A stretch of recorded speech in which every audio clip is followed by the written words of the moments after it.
Siva media நண்பர்கள் அனைவருக்கும் வணக்கம். 2 நாளாக தமிழ்நாடு முழுக்க பரபரப்பாக பேசக்கூடிய செய்தி என்ன பார்த்திங்கன்னா, சிவகங்கை மாவட்டம் திருப்புவனம் பக்கம் இருக்கிற மடக்குளம் பத்ரகாளியம்மன் கோயிலுக்கு சாமி கும்பிட போன ஒரு பக்தர் தன்னுடைய காரில் இருந்த 10 பவுன் நகை காணாமல் போயிட்டுன்னு ஒரு புகார் கொடுக்குறாங்க.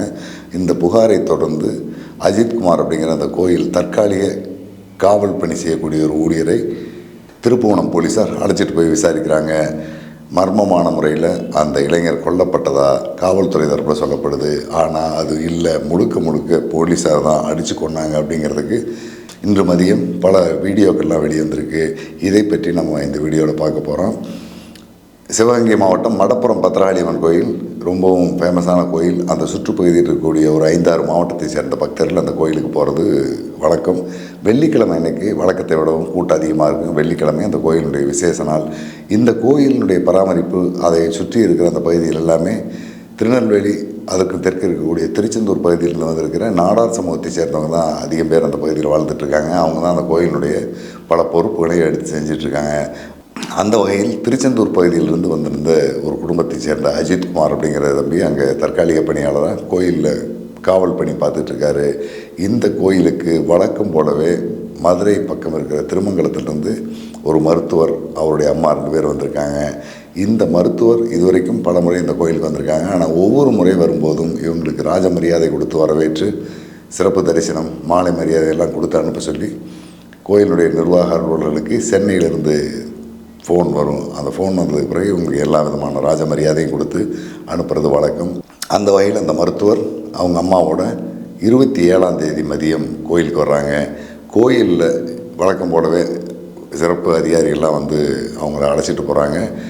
அந்த காரில் வந்த ஒரு வயதான அம்மா அங்கேருந்து நடந்து போகிறதுக்கு சிரமப்படுறதுனால வீல் சேர் கொண்டு வந்து அஜித்குமார் அந்த அம்மாவை உள்ளே அனுப்பி வைக்கிறாரு. அதே நேரத்தில் அந்த காரை அங்கேருந்து கொஞ்சம் தூரம் கொண்டு போய் பார்க் பண்ணணும். பார்க் பண்ணுறதுக்கான சூழல் எனக்கு இல்லை, நீங்கள் யாரோ ஒருத்தர் பார்க் பண்ணுங்கன்னு அஜித்குமார்கிட்ட சாவி கொடுத்துட்டு போயிருக்காங்க. அஜித்குமார் கார் ஓட்ட தெரியாது அப்படின்னு சொல்லிட்டு அந்த பக்கத்தில் இருந்த ஒரு ஆட்டோ டிரைவரை கூப்பிட்டு கார் சாவியை கொடுத்து கொண்டு போய் அந்த காரை பார்க் பண்ணிட்டு வந்துருங்கிறாரு. காரை கொண்டு அந்த தம்பி பார்க் பண்ணிட்டு வந்துடுறாரு. சாவி வாங்கி அஜித்குமார் தான் வச்சுருக்காரு. கோயிலுக்கு போனவங்க கிட்டத்தட்ட ஒரு 1 மணி நேரம் சாமி சிறப்பு தரிசனம் எல்லாத்தையும் முடிச்சுட்டு திரும்ப வர்றாங்க. திரும்ப வரும்போது ஏற்கனவே காரை பார்க் பண்ண அந்த ஆட்டோ டிரைவர் அங்கே இல்லை, அவர் வேறு வாடகைக்கு போயிடுறாரு. அப்போ இன்னொரு ஆட்டோ டிரைவரை கூப்பிட்டு இந்த இடத்துல காரை நிறுத்தியிருக்கா சொன்னால் இந்த நம்பர் உள்ள அந்த காரை எடுத்துகிட்டு வர சொல்லி அஜித்குமார் சாவி கொடுத்து அனுப்புகிறாரு. சாவி வாங்கிட்டு போன அந்த ஆட்டோ டிரைவர் காரை கொண்டாந்து கொடுத்துறாரு. கொடுத்துட்டு இந்த அம்மா கோயிலிருந்து கார் ஏறி கிளம்பும்போது 50 ரூபா பணம் அஜித்குமார் கொடுக்குறாங்க. அஜித்குமார் அம்மா எனக்கு பணம் தேவையில்லை, அந்த காரை பார்க் பண்ண தம்பிக்கும் எடுத்துகிட்டு வந்த தம்பிக்கும் ஆளுக்கு ஒரு 100 ரூபாயா கொடுங்கிறாங்க. அப்போயே அந்த அஜித்குமாரோட அந்த அம்மா ஏதோ வாக்குவாதம் ஏற்படுது. இந்த வேலை எனக்கு நீங்கள் பணம் தர வேண்டிய அவசியம் கிடையாது, நான் கோயில் ஊழியர், எனக்கு தேவையில்லை, ஆனால் அந்த 2 பேருக்கும் ஆளுக்கு ஒரு 100 ரூபாயை கொடுத்துட்டு போங்க அப்படிங்கிறாரு. வேண்டாம் வெறுப்பாக சத்தம் போட்டுட்டு ஒரு 100 ரூபாயை மட்டும் தூக்கி கொடுத்துட்டு அந்த அம்மா கிளம்பி போயிடுறாங்க. போனதுக்கப்புறம் ஒரு 20 நிமிஷத்தில் திரும்பி வந்து தன்னுடைய காருக்குள்ளே இருந்த நகை ஒரு 10 பவுனும் 5000 ரூபா வச்சுருந்த பணத்தில் 2500 ரூபா பணமும் இருந்துச்சு, அதை காணா, நீ தான் எடுத்திருக்க அப்படின்னு அஜித்குமார் மேலே சார்ஜ் பண்ணுறாங்க. அஜித்குமார், நீங்கள் கார் சாவியை கொடுத்தீங்க, நான் வாங்கி வச்சுருந்தேன், ஆட்டோ டிரைவர்கிட்ட கொடுத்தேன் அப்படின்னா அவங்க தான் கொண்டு போய் எடுத்துகிட்டு வந்தாங்க, நாங்கள் யாருமே பணத்தை எடுக்கிறதுக்கு வாய்ப்பு இல்லை, அவங்களே எடுக்கிறவங்க எனக்கு நல்லா தெரிஞ்சவங்க, நாங்கள் எடுக்கலாமா, நீங்கள் வேறு எங்கேயாவது வச்சுருப்பீங்க பாருங்கன்னு சொல்கிறாப்புல. உடனடியாக கோயில் செயல் அலுவலர்கிட்ட போகுது. செயல் அலுவலரும் கிட்டத்தட்ட ஒரு 1.5 மணி நேரம் அந்த ஆட்டோ டிரைவரையும் அஜித்குமாரையும் கூப்பிட்டு விசாரிக்கிறாங்க. ஆனால் அவங்க 3 பேரும் எடுக்கிறதுக்கான அந்த சாத்தியக்கூறுகள் கிடையாது அப்படிங்கிறது அங்கே இருக்கிற எல்லாருக்குமே தெரியுது. வேறு வழி இல்லாமல் அவங்க 2 பேரும் இல்லைங்கிறாங்கம்மா, இந்த தம்பி அஜித்குமார் இல்லைன்னு சொல்கிறாங்க அப்படின்னு சொன்னதுக்கு பிறகு இந்த அம்மா மிகப்பெரிய அளவில் காவல்துறையிலும் மற்ற அரசினுடைய உயரதிகாரிகளோட தொடர்பு இருக்கிறவங்க போல தெரியுது. ஏற்கனவே ஏடிஜிபி ஜெயராமுக்கும் மகேஸ்வரிங்கிற ஒரு சஸ்பெண்ட் செய்யப்பட்ட, அதாவது டிஸ்மிஸ் செய்யப்பட்ட காவலருக்கும் எந்த அளவுக்கு உறவும் நெருக்கமும் இருந்ததோ அது மாதிரி இவங்களுக்கும் மேலதிகாரிகளோட பெரிய அளவிலான நெருக்கமான தொடர்பு நட்பும் இருந்திருக்கும் போல இருக்குது. அந்த நட்பினுடைய அடிப்படையில் உடனடியாக அவங்க மேலதிகாரிகளுக்கு சொன்ன உடனே திருப்புவனம் காவல் நிலையத்துக்கு போகிறாங்க. திருப்புவனம் காவல் நிலையத்தில் ராஜ மரியாதையோடு வரவேற்கப்பட்டு இந்த 3 பேரையும் காவலர்கள் வந்து கூட்டிகிட்டு போயிடுறாங்க. கூட்டிகிட்டு போய் முதல்கட்ட விசாரணையில் இவங்க எடுக்கலைன்னு சொல்கிறாங்க, எங்களால் எதுவும் செய்ய முடியாதுன்னு சொன்னதுக்கு பிறகு மீண்டும் உயரதிகாரிக்கு தகவல் போகுது. அங்கிருந்து அடுத்த கட்ட ப்ரெஷர் வர ஆரம்பிக்குது. மானாமதுரையிலிருந்தும் திருப்புவனத்திலிருந்தும் சிறப்பு காவலர்கள், அதாவது குற்றப்பிரிவு காவலர்கள், இது அனுபவம் உள்ள குற்ற வழக்குகளை விசாரித்த கையாண்ட அனுபவம் உள்ள காவலர்கள் 6 பேர் அனுப்பி வைக்கப்படுறாங்க. அதில் உதவி ஆய்வாளர் ராஜாவும் இருக்கார். இந்த டீம் மீண்டும் மடப்புறம் கோயிலுக்கு போயிட்டு அஜித்குமாரோட கார் எடுத்துகிட்டு போன ஆட்டோ டிரைவர் அஜித்குமார் எல்லாரையும் தூக்கிட்டு வர்றாங்க. தூக்கிட்டு வந்து விசாரிக்கும் போது அந்த ஆட்டோ டிரைவர் 2 பேருக்கும் தொடர்பு இல்லைங்கிற மாதிரி தெரியுது. ஆனால் அஜித்குமார் மேலே இவங்களுக்கு அதிகமான சந்தேகம் இருக்குது. அந்த சந்தேகத்தின் அடிப்படையில் ரொம்ப டார்ச்சர் பண்ணுறாங்க. கிட்டத்தட்ட அந்த 27ஆம் தேதி இரவு மிக மோசமான சித்திரவதைகள்லாம் நடந்திருக்குது. 28ஆம் தேதி காலையிலேருந்து மதியம் வரைக்கும் விசாரணைங்கிற பேர்லேயே சித்திரவதை பண்ணியிருக்காங்க. அதுக்கு பிறகு அஜித்குமாருடைய தம்பி நவீன்குமார், அவங்க அம்மா மாதவி, இவங்களை எல்லாமே போய் கூப்பிட்டு வந்துடுறாங்க. அவங்களையும் உன் அண்ணனை பணத்தை கொடுக்க சொல்லிடு, நகையை கொடுக்க சொல்லிடு அப்படிங்கிற மாதிரி ரொம்ப பிரச்சனை கொடுக்குறாங்க. அவனும் அவங்க அம்மாவும் அண்ணங்கிட்ட பல முறை பேசுகிறாங்க. அவன் நான் எடுக்கவே இல்லை அப்படிங்கிறான். ஆனால் அடி மிக மோசமாக வெளுத்துக்கிட்டு இருக்குது. இந்த சத்தம் வெளியில் இருந்தவங்களுக்கும் கேட்டிருக்குது. காவல் நிலையத்தில் மட்டும் இல்லாமல் வெவ்வேறு இடங்களில் கொண்டு போய் வச்சு அடித்து விசாரிச்சுருக்காங்க. அதுக்கு பிறகு நம்ம இங்கிருந்து தப்பிக்கிறதுனா வேறு வழி இல்லை அப்படிங்கிற முடிவில் அண்ணன் தம்பி 2 பேரும் பேசிட்டு கோயிலினுடைய பின்பக்கம் மடப்பள்ளி அறையில், அது அந்த சமையல் செய்யக்கூடிய அந்த இடங்களில் தான் நான் நகையை வச்சுருக்கேன் அப்படின்னு சொல்லி அஜித்குமாரே ஒரு தவறான தகவலை சொல்கிறான். காரணம் என்ன பார்த்திங்கன்னா, இந்த காவல் நிலையத்திலேருந்து வெளியில் போனால் நம்மளை அடிக்க மாட்டாங்க, அங்கே போனதுக்கப்புறம் நம்ம உண்மையை சொல்லுவேன் எனக்கு தெரியாதுன்ட்டு, அல்லது வெளியில் இருக்கிற மக்களுக்கு இந்த தகவல் தெரிஞ்சுன்னா ஏதாவது ஒரு விதமான எதிர்வினையை ஏற்படுத்தும் அப்படிங்கிற நம்பிக்கையில் கோயிலுக்கு கூப்பிட்டு போகிறாங்க. கோயிலுக்கு கூப்பிட்டு போகிற அந்த காட்சி எல்லாமே கோயிலிருந்து சிசிடிவி கேமராவில் பதிவாகுது. அந்த மடப்பள்ளி அப்படின்னு சொல்லக்கூடிய சமையல் கூடங்கள்லாம் இருக்கக்கூடிய அந்த பகுதிக்குள்ளே போயிட்டு, சார் சத்தியமாக நான் எடுக்கலை, எனக்கு எதுவும் தெரியாது, நீங்கள் அடி தாங்க முடியாமல் தான் நான் இங்கே இருக்குன்னு சொன்னேன், என்னை விட்டுருங்க அப்படின்னு அஜித்குமார் காலை பிடிச்சி கெஞ்சுறான். இருந்தாலும் போலீஸாருடைய சித்திரவதைகள் தொடர்ந்துருக்குது. அந்த நேரத்திலேயே கிட்டத்தட்ட ஏற்கனவே பலமாக அடிபட்டிருந்த அஜித்குமார் உயிரிழந்த நிலைக்கு போயிடுறாரு. அதுக்கு பிறகு உள்ளே நடந்து கூட்டிகிட்டு போன இந்த சிறப்பு படை காவலர்கள், அதாவது கிரைம் டீம் காவலர்கள் அங்கேருந்து இவங்களை தூக்கிட்டு வர்றாங்க. தூக்கிட்டு வந்ததுக்கப்புறம் மீண்டும் திருப்புவனம் மருத்துவமனை கொண்டு போகிறாங்க. அங்கே போகும்போதே அஜித்குமார் இறந்துட்டாருங்கிற செய்தி கிடைக்குது. இருந்தாலும் வழக்கம் போலவே உயர் சிகிச்சைக்காக நாங்கள் கொண்டு போகிறோம் அப்படின்னு சொல்லிட்டு மதுரை ராஜாஜி அரசு பொது மருத்துவமனை கொண்டு போகிறாங்க. அங்கே போய் பார்க்கும்போது அஜித்குமார் இறந்துடுறாரு. இந்த அடிப்படையில் இந்த விவகாரம் ஒட்டுமொத்தமாக அந்த பகுதியில் ஒரு பெரும் பரபரப்பை ஏற்படுத்துது. இதில் மிக முக்கியமான பங்கு ஊடகத்துறைக்கு தான் சாரும். ஊடகத்துறை இந்த விஷயத்தை மிகப்பெரிய அளவில் எல்லா நிறுவனங்களும் வெளியிடுது. அடுத்ததாக எதிர்க்கட்சி தலைவர் எடப்பாடி பழனிசாமி உள்ளிட்ட அரசியல் தலைவர்களுடைய விமர்சனத்துக்கு போனதுக்கு பிறகு காவல்துறை அடுத்த கட்ட நகருக்கு போகுது. இதுக்கிடையில் மதுரை உயர்நீதிமன்றத்திலும் அதிமுக, பாட்டாளி மக்கள் கட்சி உள்ளிட்ட பல கட்சியை சேர்ந்த வழக்கறிஞர்கள் நீதிபதியினுடைய கவனத்துக்கு கொண்டு வராங்க. அதுக்கு பிறகு நீதிமன்றம் இந்த வழக்கினுடைய அடுத்த கட்ட விசாரணை கேட்குது. இந்த சிக்கலுக்கு பிறகு அரசு உடனடியாக 6 காவலர்கள், உதவி ஆய்வாளர் ராஜா உள்ளிட்ட 6 பேரை சஸ்பெண்ட் பண்ணுறாங்க. நீதிமன்ற விசாரணைக்கு உத்தரவிடுறாங்க. திருப்புவனம் குற்றவியல் நடுவர் நீதிபதி ராஜேந்திர பிரசாத் அந்த இடத்தையெல்லாம் போய் ஒரு ஆய்வறிக்கையை தயார் பண்ணுறாரு. இவங்க பணியிடை நீக்கம் செய்யப்பட்டதுக்கு பிறகு விபரீதம் மீண்டும் பெரிய பிரச்சனையாகுது. இந்த நிமிடம் வரைக்குமே அந்த புகார் கொடுத்தவர் யார், அவங்களுக்கான தொடர்பு என்ன, அவங்க மூலமாக எப்படி அடுத்து வந்ததுங்கிறத பற்றி காவல்துறையோ அரசோ வெளிப்படையாக இது வரைக்கும் விளக்கம் சொல்லாத நிலை. இந்த சூழல் இது போயிட்டு இருக்கும்போது நீதிமன்றம் கடுமையான கேள்விகளை அரசுக்கு முன்வைத்ததன் தொடர்பாக நேற்று இரவு பணியிடை நீக்கம் செய்யப்பட்டிருந்த 6 பேரில் 5 பேரை கைது பண்ணி வழக்கு தொடருது. 6ஆவதாக இருந்த அந்த உதவி ஆய்வாளர் ராஜா அப்படிங்கிறவர் அந்த நேரத்தில் காவல் நிலையத்தில் இல்லை. அதே நேரத்தில் இன்ஸ்பெக்டரும் காவல் நிலையத்தில் இல்லை. அதனால் அவங்கள விட்டுட்டு இவங்க மீதி 5 பேரை மட்டும் கைது பண்ணியிருக்காங்க. கைதானதுக்கு பிறகு போலீஸார்கிட்ட அவங்க கொடுத்த விசாரணை, நீதிமன்றத்தில் அவங்க கொடுத்த வாக்குமூலம் ரெண்டுலேயுமே எங்களுடைய மாவட்ட காவல்துறை கண்காணிப்பாளர், தனிப்பிரிவு காவல் ஆய்வாளர் அவங்களுடைய உத்தரவின் அடிப்படையில் தான் நாங்கள் விசாரித்தோம். அடுத்தடுத்த கட்ட நெருக்குதல் தொடர்பாக மானாமதுரை டிஎஸ்பி சண்முக சுந்தரமும் எங்கள்கிட்ட பேசினார். உடனே ரெக்கவர் பண்ணணும் அப்படின்னு சொன்னாங்க. அதனால தான் நாங்கள் இந்த மாதிரியான ஒரு நடவடிக்கை எடுக்க வேண்டிய சூழலுக்கு போனோம். எங்களை அடித்து உதச்சி தான் விசாரிக்க சொன்னாங்க. அதனால தான் நாங்கள் இந்த வேலையை செஞ்சோம் அப்படின்னு சொன்னதுக்கு பிறகு இது நீதிமன்ற ஆவணமாக மாறின அந்த கட்டத்தில் தான் தமிழ்நாடு அரசு அது வரைக்கும் ஒப்புக்கு சப்பா சில வார்த்தைகளை சொல்லி இந்த விவகாரத்தில் நாங்கள் நடவடிக்கை எடுத்திருக்கோம், சஸ்பெண்ட் பண்ணியிருக்கோம், தமிழ்நாட்டில் இனிமேல் டாக்அப் டெத்தே நடக்காது, அதுக்கான கட்டமைப்பை எல்லாம் நாங்கள் பண்ணியிருக்கோம்னு சொல்லிக்கிட்டு இருந்த அரசும் காவல்துறையும் அடுத்த கட்டமாக இன்று மதியம் சிவகங்கை மாவட்ட காவல்துறை கண்காணிப்பாளர் ஆஷிஷ் ராவத்தை அங்கிருந்து காத்திருப்போர் பட்டியலுக்கு மாற்றிருக்காங்க. அதே மாதிரி மானாமதுரை காவல்துறை துணை கண்காணிப்பாளர் சண்முக சுந்தரமும் பணி நீக்கம் செய்யப்பட்டிருக்காரு. இந்த வழக்கில் நேரடியாக தொடர்பில்லாத காவல் ஆய்வாளரும் உதவி ஆய்வாளருக்கும் எந்த விதமான பிரச்சனையும் இல்லாமல் அவங்க இந்த நிமிஷம் வரைக்கும் அதே பணியில் தொடர்ந்து இருந்துகிட்ருக்காங்க. இப்படிப்பட்ட சூழலில் தான் இந்த வழக்கு போயிட்டுருக்குது. இந்த வழக்கு தொடர்பாக அந்த சுற்றுப்பகுதியில் இருக்கிற பலர்கிட்ட நம்ம விசாரிக்கும் போது அவங்க சொல்கிற செய்தி எல்லாமே அரசும் காவல்துறையும் இந்த விவகாரத்தில் அஜித்குமாரை முழுக்க அடித்து கொண்டு தான் இருக்காங்கங்கிறது. இது அஜித்குமாரை அடித்து கொண்டிருக்கிற அந்த காவல்துறை அதிகாரிகளை காப்பாற்றணும் அப்படிங்கிற நோக்கத்தில் கோயிலினுடைய வெளிப்பகுதியில் இருந்த கேமராவில் இருந்த ஃபுட்டேஜ்களை எல்லாமே நேற்று முன்தினமே மாவட்ட காவல்துறை அதிகாரிகள் வந்து எடுத்துகிட்டு போயிட்டாங்க அப்படிங்கிறதையும் சொல்கிறாங்க. பெரும்பாலும் இவங்களை காப்பாற்றுறதுக்கான கடைசி கட்ட முயற்சி வரைக்குமே காவல்துறை அதிகாரிகள் செஞ்சுருக்காங்க. கடைசியில் நீதிமன்றம் இதில் தலையிட்டதுக்கு பிறகு இதில் சிக்கலாயிருக்கு. மதுரை ராஜாஜி அரசு பொது மருத்துவமனையில் அஜித்குமாருடைய உடற்கூறு நடக்கும்போது அது ஒரு டீம் ஆஃப் டாக்டர் தான் அந்த உடற்கூறு ஆய்வு நடத்தியிருக்காங்க. அப்போ சிவகங்கை மாவட்ட நீதிபதி ராஜேந்திர பிரசாத்தும் முன்னால் இருந்திருக்காரு. அவர் முன்னிலையில் தான் மருத்துவ உடற்கூறு ஆய்வு நடந்திருக்கு. இந்த ஆய்வில் கிட்டத்தட்ட 40 இடங்களில் அவருக்கான உடல் காயங்கள் இருந்திருக்கு. அதில் 18 இடங்களில் பலமான காயம் இருந்திருக்கு. தலையில் 2 இடத்துல காயம் இருந்திருக்கு. பல இடங்களில் ரத்தம் உறைஞ்சு போயிருக்கு. அப்படிங்கிறதெல்லாம் உறுதி செய்யப்பட்டதுக்கு பிறகு தான் காவல்துறை தன்னுடைய எஃப்ஐஆரில் சில மாற்றங்களை செய்து, அந்த மாற்றத்தில் என்ன சொல்கிறாங்கன்னு பார்த்திங்கன்னா, கோயிலினுடைய மடப்பள்ளி பகுதிக்கு அழைச்சிட்டு போயிட்டு அங்கிருந்து தப்பியோட இந்த அஜித்குமார் முயற்சி பண்ணார். தப்பியோட முயற்சிக்கு பண்ணும்போது அவர் கீழே விழுந்ததில் வலிப்பு வந்து மூர்ச்சையாயிடுறாரு. அதனுடைய தொடர்ச்சியாக தான் அவர் இறந்தார் அப்படிங்கிற மாதிரியான இந்த எஃப்ஐஆரோட ஒத்து போகக்கூடிய வகையில் இவங்க ஆவணப்படுத்துகிறாங்க. முதல் தகவல் அறிக்கையை பதிவு பண்ணுறாங்க. ஆனால் எல்லாத்தையும் கவனிச்சிட்டு இருக்கிற நீதிமன்றம் அடுத்ததாக இன்னொன்று கொண்டு வருது.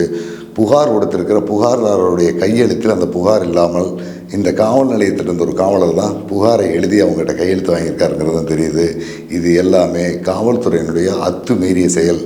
சென்னையிலேயோ அல்லது மதுரையிலேயோ உட்கார்ந்துட்டு இருக்கிற ஒரு காவல்துறை அதிகாரி, அவருக்கும் ஏற்கனவே நான் சொன்ன மாதிரி தான் ஏடிஜிபி ஜெயராமனுக்கும் மகேஸ்வரிக்கும் எந்த மாதிரியான ஒரு தொடர்பு வச்சுக்கிட்டு அவங்க அதிகாரத்தை, ஏடிஜிபி ஜெயராமனுடைய அதிகாரத்தை மகேஸ்வரி பயன்படுத்தி ஆள் கடத்தல் வேலைக்கெல்லாம் போனாங்களோ அந்த மாதிரி இந்த விவகாரத்திலும் வேறொரு அழுத்தத்தின் காரணமாக தான் இந்த விசாரணை நடந்திருக்குது அப்படிங்கிறத தமிழ்நாட்டில் இருக்கிற, அது வாயில் விரல் சூப்பிக்கிட்டு இருக்கிற பைத்தியகாரம் கூட யோசித்து புரிஞ்சிக்கக்கூடிய அளவு தான் இருக்குது. இதை புரிஞ்சிக்காதவங்க இல்லை, உயர்நீதிமன்ற நீதிபதிகளோ மற்ற சாமானிய மக்களோ எல்லாருக்குமே தெரியும்.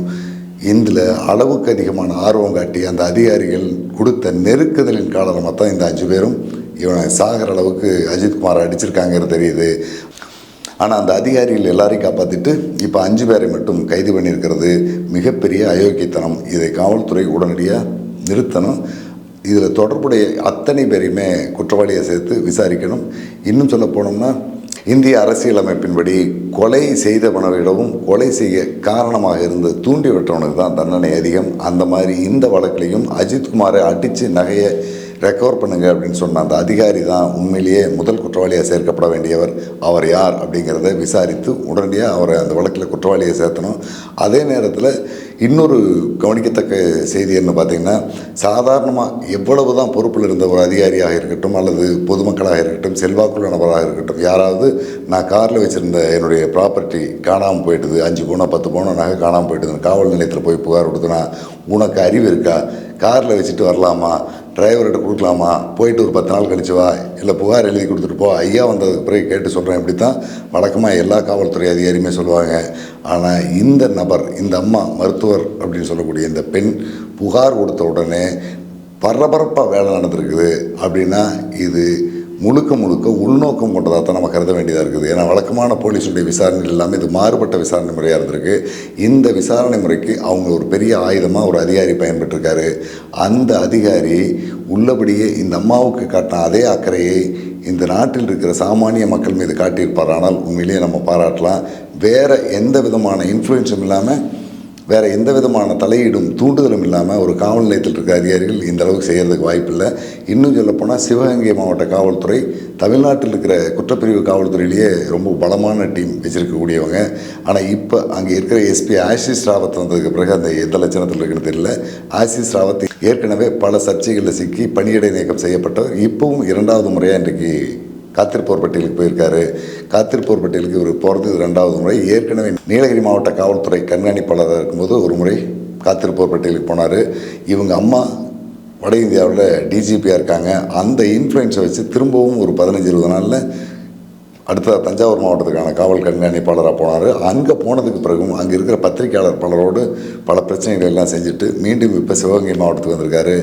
இவரை பொறுத்த வரைக்கும் அமைச்சரே ஃபோன் பண்ணாலும் எதிர்த்து பதில் சொல்ல மாட்டார். காவல்துறையில் இருக்கக்கூடிய இவர் கீழே வேலை செய்யக்கூடிய எந்த அதிகாரி போனாலும் சந்தித்து பேச மாட்டார். காலையில் 10 மணிக்கு அலுவலகத்துக்கு போனால் சாயங்காலம் 5 மணி வரைக்கும் உட்காந்துருந்து அதுக்கு பிறகு எஸ்பி இன்ஸ்பெக்டர் தான் பார்த்து பேசிட்டு வர முடியும். ஏற்கனவே நீலகிரி மாவட்டத்தில் இருக்கும்போது இவருக்கு கீழே எஸ்பி இன்ஸ்பெக்டர் சுபாஷினி அப்படிங்கிற ஒரு அம்மா இருந்தாங்க. அவங்க தான் எஸ்பியினுடைய அனைத்து உத்தரவுகளையுமே செயல்படுத்துவாங்க. இந்த சூழல் தான் போயிட்டு இருந்தது. ஏற்கனவே கூடலூர் பகுதியில் நீலகிரி மாவட்டத்தில் நடந்த ஒரு பாரதிய ஜனதாவுடைய ஆர்ப்பாட்டத்திற்கு எப்படி அனுமதி கொடுத்தா அப்படிங்கிறத கேட்கறதுக்காக எம்பி ராஜா பலமுறை ஃபோன் பண்ணியிருக்காரு. ஃபோனே எடுக்கலை. அதுக்கு பிறகு டிஐஜிக்கு சொல்லி அவர் அங்கேருந்து கூப்பிட்டு பேசினதுக்கு பிறகு தான் எஸ்பி லைனில் வந்திருக்காரு. அவ்வளவு தூரம் மக்கள் நலனில் அக்கறை உள்ள ஒரு அதிகாரி இவர். அதே மாதிரி சிவகங்கை மாவட்டத்தில் மட்டும் இவர் மாறிடுவாரா அப்படின்னா இதெல்லாம் மாறதுக்கு வாய்ப்பு இல்லை. சிவகங்கை மாவட்டத்திலும் அந்த வைகை ஆற்றங்கரை ஓரத்தில் இருக்கிற சில ஊர்களில் நடக்கிற திருவிழாவில் கலை நிகழ்ச்சிகள் நடத்துறதுக்காக அங்கே இருக்கிற இந்த ராட்டினம் தூரி அமைக்கிற ஆளுகள்லாம் காவல்துறையில் அனுமதி கேட்குறாங்க. காவல்துறை அனுமதி மறுக்குது. உயர்நீதிமன்றத்துக்கு போகிறாங்க. உயர்நீதிமன்றத்தில் அனுமதி கொடுத்துருது. அந்த அனுமதியினுடைய அடிப்படையில் எங்களுக்கு அனுமதி கொடுக்கணும்னு போகிறாங்க. அப்பவும் காவல்துறை ஏற்றுக்க மாட்டேங்குது. இது அமைச்சருடைய கவனத்துக்கு போன பிறகு அமைச்சர் ஒருவர் காவல்துறை கண்காணிப்பாளருக்கு கிட்டத்தட்ட ஒரு 10 முறை தொலைபேசி பண்ணியிருக்காரு. இவர் எடுக்கலை. அதுக்கு பிறகு டிஐஜிக்கு பேசி அவர் கூப்பிட்டதுக்கப்புறம் தான் இந்த விவகாரத்தில் பேசியிருக்காரு. அதுவும் கூட பல பிரச்சனைகளுக்கு பிறகு தான் அந்த கலை நிகழ்ச்சி நடத்தக்கூடிய அந்த அமைப்பாளர்கள் அங்கே நடத்த முடிஞ்சிருக்குது. அந்த அளவுக்கு மக்களிடமிருந்தும் அரசியல்வாதிகளிடமிருந்தும் விலகி தன்னுடைய பொழுதை கழிச்சிட்டு இருக்கிறவர் தான் இந்த ஆசிஸ் ராவத். இவர் நிர்வாகம் எப்படி இருக்கிறது அந்த மாவட்ட மக்களை கேட்டாவே தெரியும். அந்த அளவில் தான் இருக்கும். அதனால தான் இப்போ 2வது முறையாக பணியிட நீக்கம் செய்யப்பட்டிருக்காரு. இதுவும் உண்மையிலேயே வரவேற்கத்தக்கது. இந்த மாதிரி எதற்கும் உதவாத காவல்துறை அதிகாரிகள் எல்லாம் வேறு ஏதாவது டம்மி போஸ்ட்டுமாங்க, அதாவது பனிஷ்மெண்ட் டியூட்டிம்பாங்க, அந்த மாதிரி எங்கேயா போட்டு நல்லா வேலை செய்யக்கூடிய பல அதிகாரிகள் இருக்காங்க. அவங்கள இந்த மாதிரியான மாவட்டங்களுக்கு போடலாம். இதையும் அரசு தான் முடிவெடுக்கணும். காவல்துறையில் இருக்கக்கூடிய கிரைம் டீம், அதாவது அனுபவம் உள்ள குற்ற வழக்குகளை விசாரிக்கிற அதிகாரிகள், காவலர்கள் அல்லது உதவி ஆய்வாளர்கள், இந்த லெவலில் இருக்கிற யாராக இருந்தாலுமே ஒரு நபர்கிட்ட 5 நிமிஷம் பேசினானாவே இவன் திருடனா இல்லையா அப்படிங்கிறத சொல்லிடுவாங்க. இவன் தான் திருடியிருக்காங்கிறத உறுதிப்படுத்திட்டா அவனை அடிக்கவே தேவையில்லை. 1 வாரம் அல்லது 10 நாள் அவனுடைய நடவடிக்கைகளை தொடர்ந்து கண்காணித்தாவே அவனை பிடிச்சிடலாம்.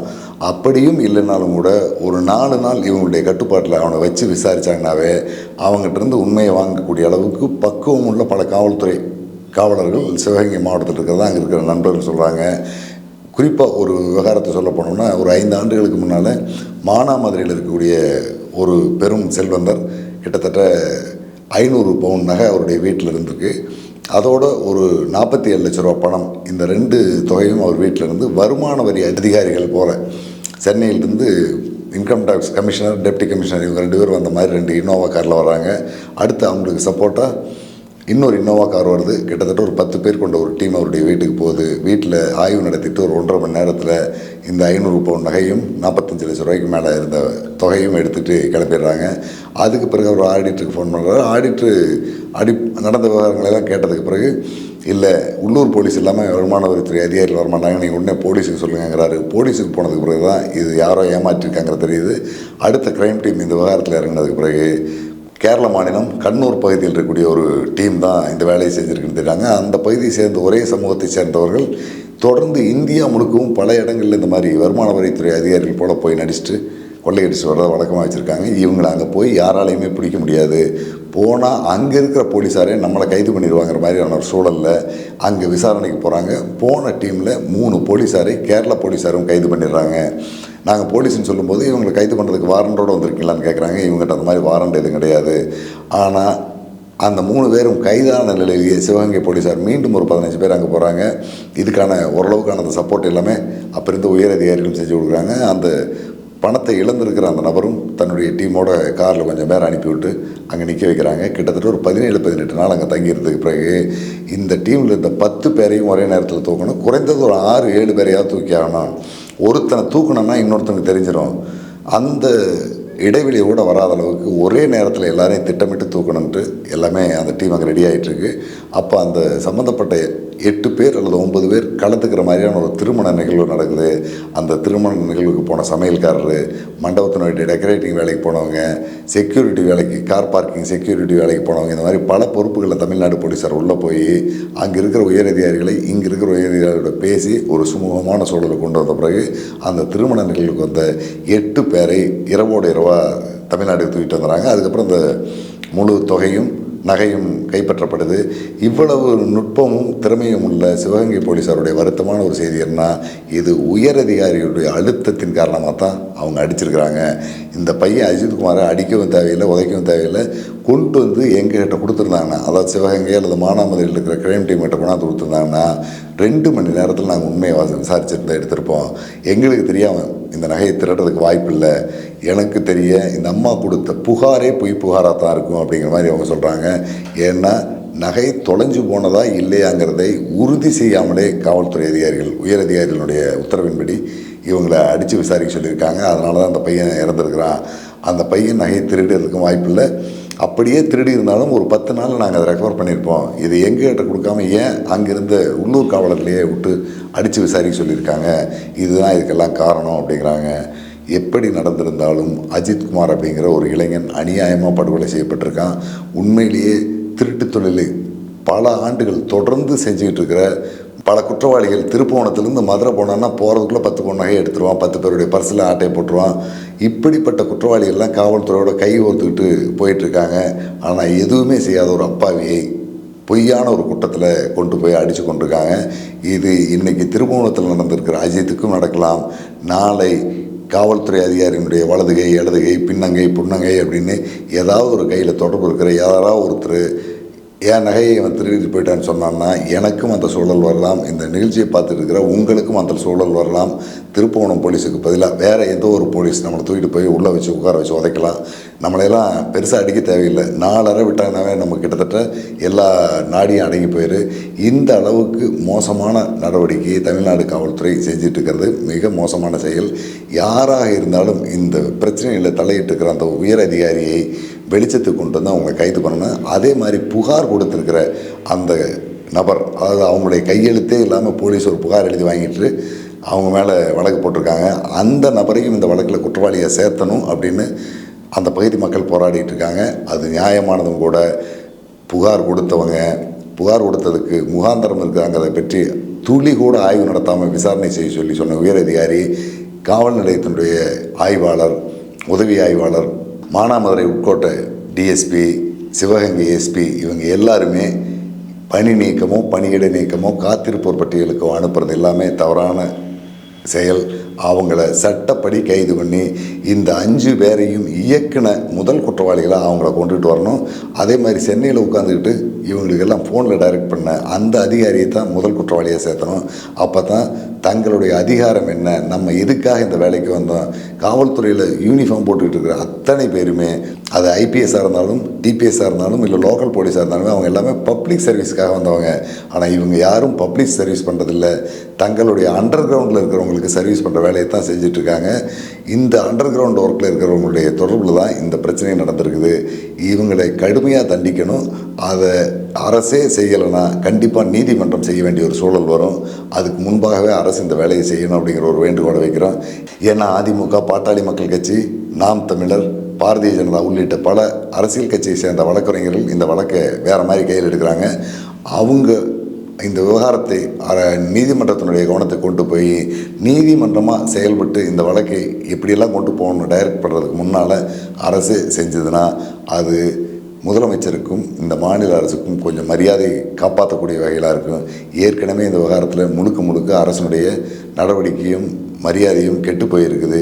இனிமேலாவது இந்த விவகாரத்தில் சரியாக நடவடிக்கை எடுத்து இந்த வழக்குக்கு பின்னணியில் இருக்கிற எல்லாரையும் கைது பண்ணி அவங்க மேலேயும் வழக்கு தொடரணும் அப்படிங்கிற ஒரு வேண்டுகோளோடு இந்த வீடியோ நிறைவு பண்ணிக்கிறேன். அதுதான் தமிழ்நாட்டில் இருக்கிற பெரும்பாலான மக்கள் எதிர்பார்க்கிறது. மக்களுக்கான அரசு அப்படின்னா மக்களுடைய எதிர்பார்ப்பையும் அவங்களுடைய நம்பிக்கையும் காப்பாற்றணும். தமிழ்நாடு அரசு அதை காப்பாற்றும் அப்படிங்கிற நம்பிக்கையோடு இந்த வீடியோவை நிறைவு பண்ணிக்குவோம். நன்றி, வணக்கம்.